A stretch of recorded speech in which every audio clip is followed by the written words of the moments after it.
चलिए, कैसे हैं आप सभी लोग। यूपीएससी प्रीलिम्स के लिए हम लोगों ने ज्योग्राफी से अपनी क्लासेस स्टार्ट की हैं और मैंने स्पष्ट कहा है, यदि आप यूपीएससी को पहली बार में ही क्वालिफाई करना चाहते हो तो मेरी 5 बातें जरूर मानना। मतलब ये 5 बातें वो हैं जो मैंने किसी की नहीं मानी थी, शायद इसीलिए मैं फाइनल सिलेक्शन नहीं ले पाया। मुझे अब समझ में आ रहा है कि अगर मैं इन्हीं 5 बातों को ध्यान से सुनता और इन्हीं बातों पर अमल करता तो निश्चित तौर पर मेरा फाइनल सिलेक्शन होता। देखिए, सबसे पहले जिस भी एग्ज़ाम की आप तैयारी कर रहे होते हो उसकी बेसिक जानकारी आपको होनी चाहिए। अगर आप यूपीएससी प्रीलिम्स की तैयारी कर रहे हो या मेंस की तैयारी कर रहे हो तो आप सिलेबस को तो बहुत अच्छे से डिकोड करें।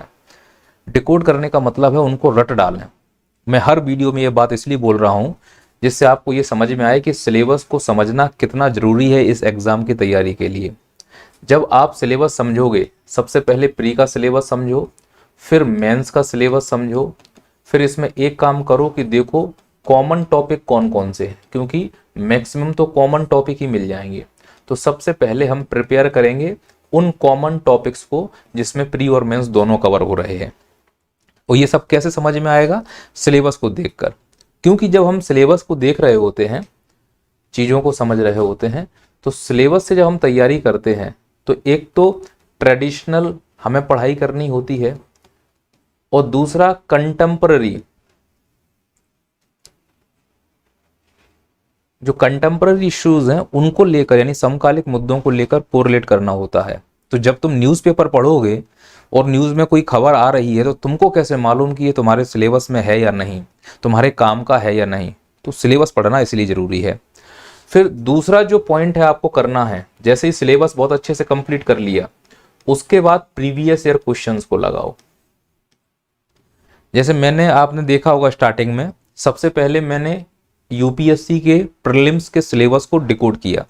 फिर जो सब्जेक्ट मैं पढ़ाने वाला हूं यानी ज्योग्राफी, फिर मैंने उसके सिलेबस को डिकोड किया। अब ज्योग्राफी पढ़ाने से पहले प्रीवियस ईयर क्वेश्चंस मैं करवा रहा हूं।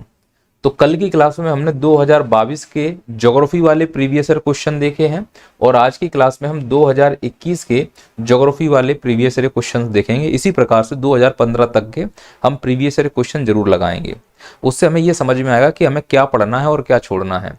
हम जिस तैयारी को कर रहे हैं उसमें भटकाव नहीं आएगा। और जब भी तुम अपनी तैयारी में भटकने लगो, डिप्रेस में होने लगो, परेशान होने लगो कि अब क्या पढ़ें, समझ में नहीं आ रहा है, तो प्रीवियस ईयर क्वेश्चन को पढ़ना शुरू करो, कॉन्फिडेंस वापस आ जाएंगे।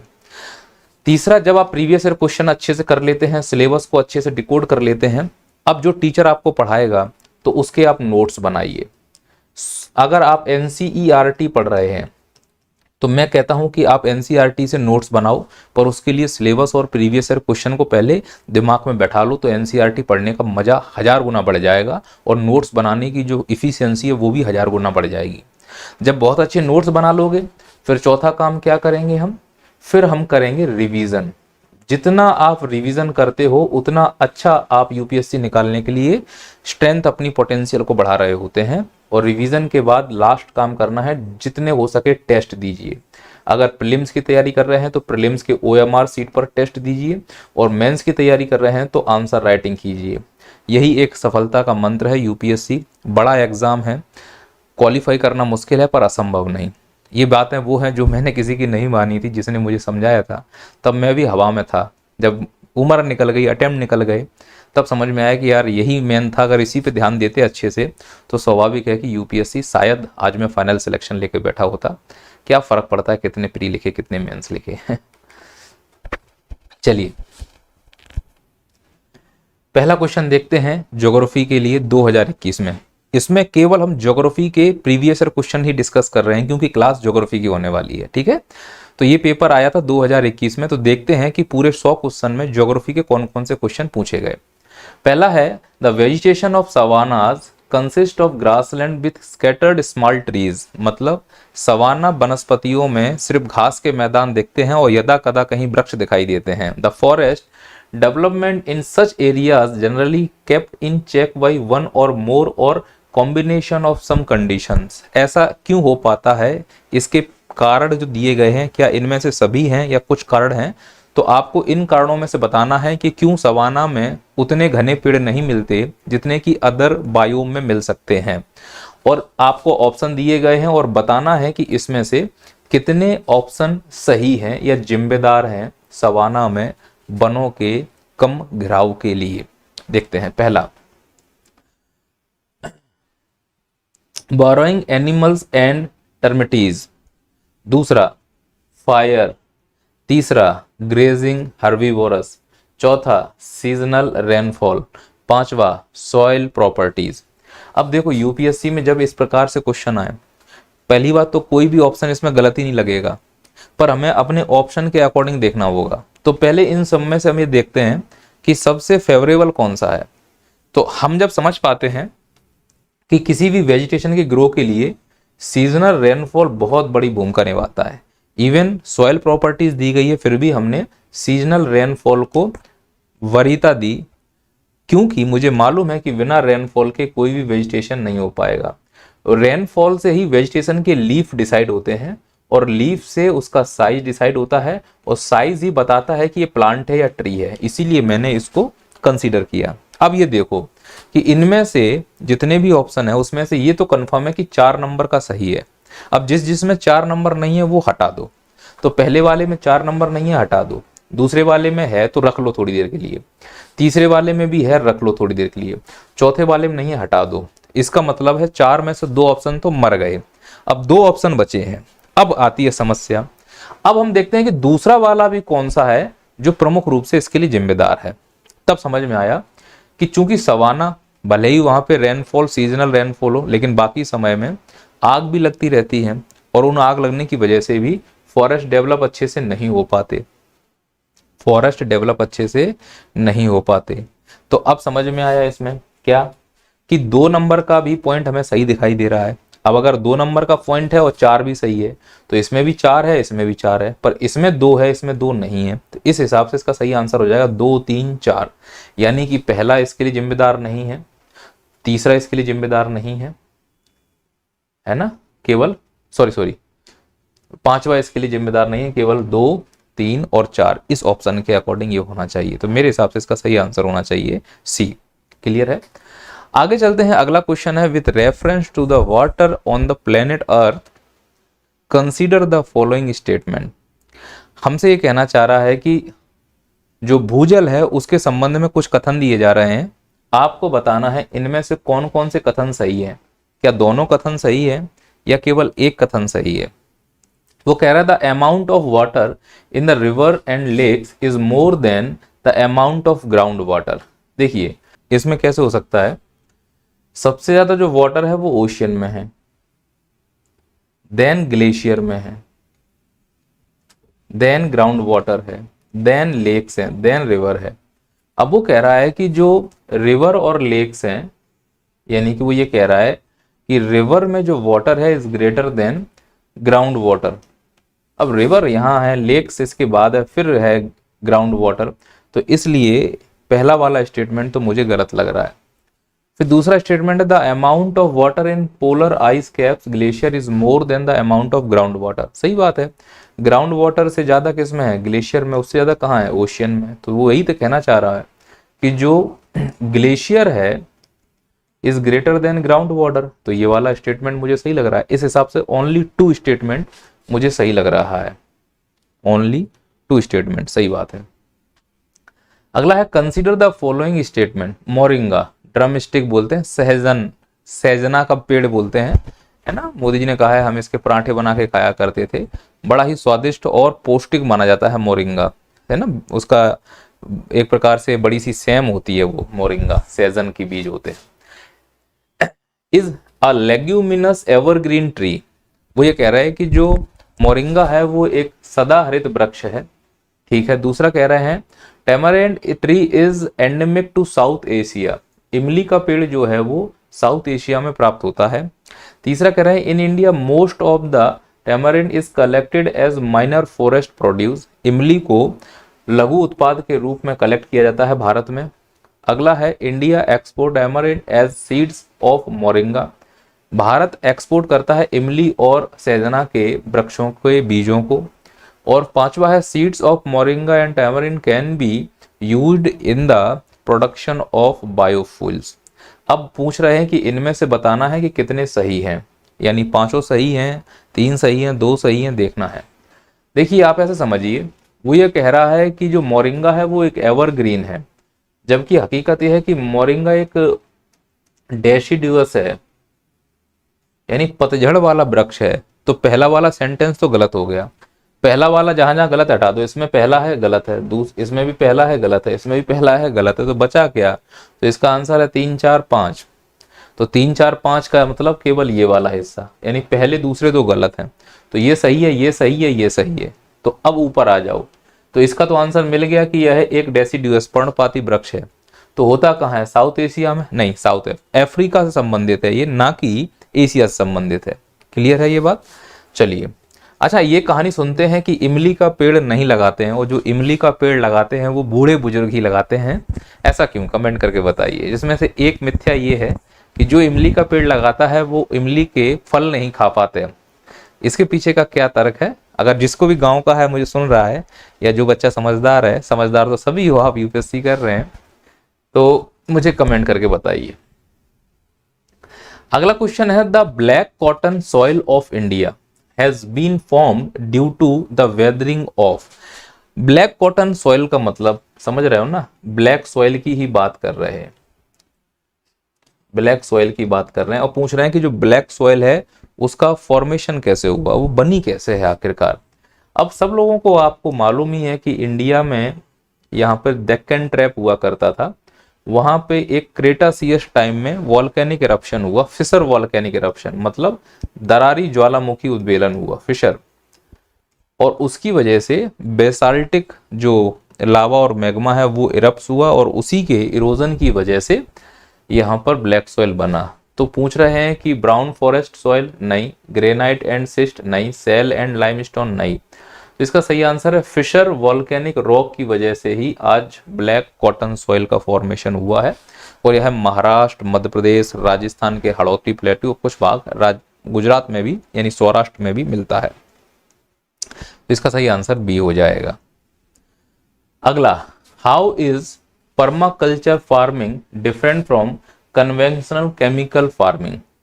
है ना, जो स्थान कृषि है, एकात्म कृषि है, वो कैसे परंपरागत कृषि से अलग है? अब परंपरागत कृषि का मतलब है कि फर्टिलाइजर, रसायन इत्यादियों का प्रयोग करना, और जो पर्माकल्चर है ये एक ऐसी एग्रीकल्चर है जो पर्यावरण संरक्षण की बात करती है, सतत विकास, सस्टेनेबल डेवलपमेंट की बात करती है, इंक्लूसिव ग्रोथ की बात करती है। ये ऐसी ग्रोथ की बात करती है जिसमें प्रोडक्शन तो हो पर किसी प्रकार का इकोलॉजिकल फुटप्रिंट डिस्टर्ब ना हो, चाहे वो सॉइल हो, चाहे सॉइल के इंसेक्ट हो, चाहे एनवायरनमेंट हो, तो किसी प्रकार का कोई डिस्टर्बेंस हो। इवन वो सॉइल जो वो क्रॉप्स के पैटर्न को भी चेंज करने के खिलाफ है, उसे बोलते हैं पर्माकल्चर। तो देखते हैं कौन कौन से स्टेटमेंट इसमें सही बैठते हैं, कौन कौन से नहीं। आइए, पहला, permaculture farming discourages monoculture practices. देखिए ये कहना चाह रहे हैं कि जो पर्माकल्चर है वो एक फसलीय कृषि पद्धति को हतोत्साहित करती है। बिल्कुल सही बात है, क्योंकि अगर ये पर्यावरण संरक्षण से संबंधित एग्रीकल्चर है पर्माकल्चर, और अगर वो मोनोक्रॉप को डिस्करेज नहीं करेगी, हतोत्साहित नहीं करेगी, तो खेत में केवल एक ही प्रकार की फसल होगी। तो खेत में जो न्यूट्रिशन डले हैं उसमें विशेष प्रकार की फसल विशेष प्रकार के न्यूट्रिशन को एब्जॉर्ब कर लेगा, तो बाकी न्यूट्रिशन यूजलेस हो जाएंगे। और जिस न्यूट्रिशन का यूज कंजप्शन ज्यादा हो रहा है किसी पर्टिकुलर क्रॉप्स की वजह से, उसकी कमी होती जाएगी, तो सॉइल की फर्टिलिटी है वो कम हो जाएगी। इसीलिए अगर हमको इंक्लूसिव ग्रोथ चाहिए, सस्टेनेबल ग्रोथ चाहिए, तो सभी एग्रीकल्चर क्रॉप्स को रूटीन से लगाना चाहिए। और ये कौन बोलता है? पर्माकल्चर। पर जब हम कन्वेक्शनल केमिकल एग्रीकल्चर में आते हैं, फार्मिंग में आते हैं, तो उसमें ऐसा नहीं है। उसमें अगर गेहूं कर रहे हो तो गेहूं करते जाते हैं, धान कर रहे हैं तो धान ही करते जाते हैं, ऐसा होता है लगातार। फिर क्या कर रहे हो? इस साल धान कर रहे हैं, इस साल फिर क्या कर रहे हो? धान कर रहे हैं, पिछली बार अच्छा प्रोडक्शन हुआ था। तो धीरे धीरे जो सॉइल की फर्टिलिटी है, प्रोडक्टिविटी है, यील्डिंग है, वो कम होती जाती है। तो ये बात तो मुझे सही समझ में आ रही कि permaculture farming discourages monoculture practices. अब दूसरा स्टेटमेंट इसके लिए आ रहा है, but in conventional chemical farming monoculture practices are predominant. बिल्कुल सही है, इसमें प्रीडोमिनेंट है मोनोकल्चर। किसमें? केमिकल एग्रीकल्चर में। तो इस लिहाज से मुझे ये वाला स्टेटमेंट एकदम सही लग रहा है। दूसरा स्टेटमेंट है कि conventional chemical farming can causes increase in soil salinity but the occurrence of such phenomena is not observe in permaculture farming. ये स्टेटमेंट एकदम सही है कि जो क्षारीय और लवणीय मृदा में केमिकल कंपोजिशन का योगदान होता है वो केवल और केवल कन्वेंशनल एग्रीकल्चर में ही दिख सकता है। नो डाउट स्टार्टिंग में फर्टिलिटी बहुत भयंकर दिखाई देती है बढ़ती हुई, लेकिन बाद में उसके जो प्रोज और कॉन्स है वो सामने आते हैं, फिर समझ में आता है कि कितनी खतरनाक चीज है। पर जो पर्माकल्चर है उसमें ऐसा नहीं होगा, क्योंकि वो तो किसका यूज करता है, मैन्यूअर का यूज करता है। कैसा मैन्यूअर, जो नेचुरल मैन्यूअर होता है, तो वो किसी भी प्रकार से सॉइल को डिग्रेड नहीं करता, उसकी प्रोडक्टिविटी को डिक्रीज नहीं करता, उसकी यील्डिंग कैपेसिटी को डिमोलाइज नहीं करता, जबकि वो उसको सपोर्ट करता है। सपोर्ट नहीं करता तो कम से कम न्यूट्रल तो रहता ही रहता है, उसको माइनस में नहीं ले जाता। इसीलिए ये वाला स्टेटमेंट भी मुझे सही लग रहा है। अब आते हैं तीसरे नंबर पर। वो कह रहे हैं कि conventional chemical farming is easily possible in such regions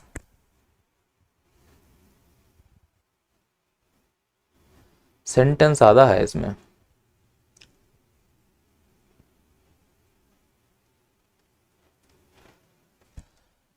sentence आधा है।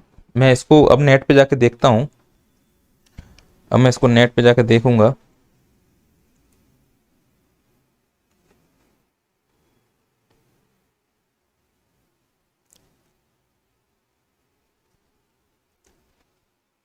एक मिनट में सेंटेंस को पूरा ही कर देता हूं, थोड़ा सा मुझे समय दो।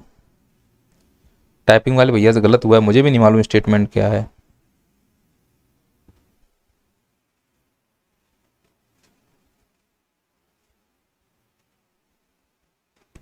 हाँ, ये सेंटेंस ये होना चाहिए था, समझना जो मुझे क्वेश्चन याद आ रहा है कि conventional chemical farming is easily possible in such region का मतलब सेमी एरिड रीजन।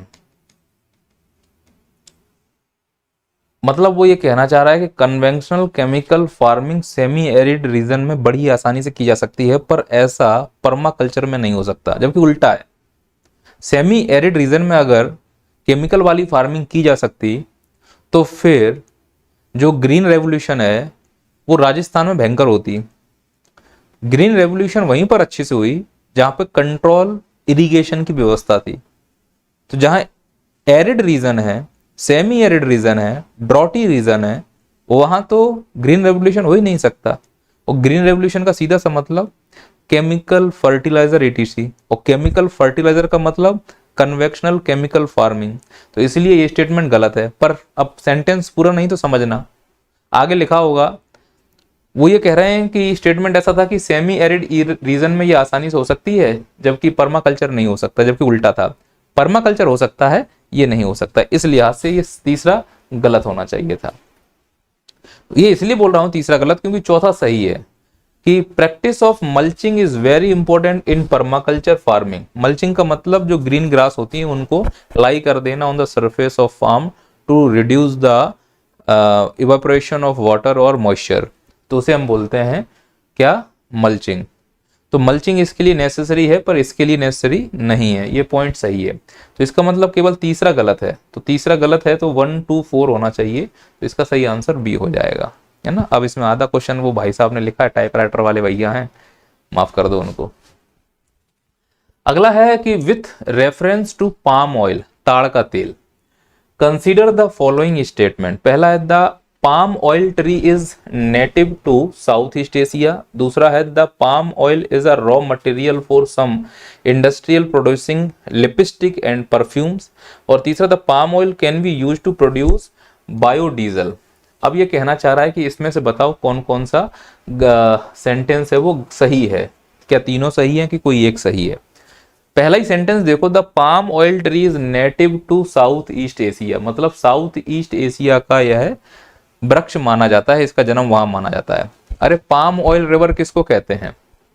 आप लोगों ने अफ्रीका का कॉन्टिनेंट पढ़ा होगा, और जिन बच्चों ने नहीं पढ़ा है तो मैं बता दूं, ऐसे अफ्रीका कॉन्टिनेंट है, यहाँ माली से होते हुए नाइजीरिया से होते हुए एक रिवर आती है जिसका नाम नाइजर है, गल्फ ऑफ गिनी में गिरती है, इसी को बोला जाता है पाम ऑयल रिवर। तो अफ्रीका संबंधित होना चाहिए, ना कि साउथ ईस्ट एशिया से। ये कॉन्सेप्ट लगा सकते हैं। इसका मतलब जहां जहां पहला है वहां वहां हम गलत कर देते हैं। तो जैसे ही गलत करेंगे तब समझ में आया कि केवल 2 और 3 सही है, कि ये बात सही है कि इससे परफ्यूम भी बनते हैं, लिपस्टिक भी बनते हैं, इवन आइसक्रीम जो आप खाते हो। अब आइसक्रीम खाना कभी भी अच्छी वाली, ये वनीला आइसक्रीम, फनीला आइसक्रीम डब्बे में आती हैं जो, है ना, टूटी फूटी, उनको पलट के देखना और उनका कंटेंट देखना कि बना किससे। तो मिल्क की जगह पाम ऑयल लिखा होगा, समझना इन सब चीजों को। तो ये दोनों पॉइंट सही हैं, जबकि पहला पॉइंट गलत है। अगला क्वेश्चन है, with reference to the Indus river system of the following your rivers 3 of the pour into one of the which joined the Indus direct, among the following which one of the such river that joined the Indus direct। अब देखो, अभी तक हम ये पढ़ते हुए आए हैं कि सिंधु नदी है, उसकी सबसे लंबी ट्रिब्यूटरी का नाम चिनाव है।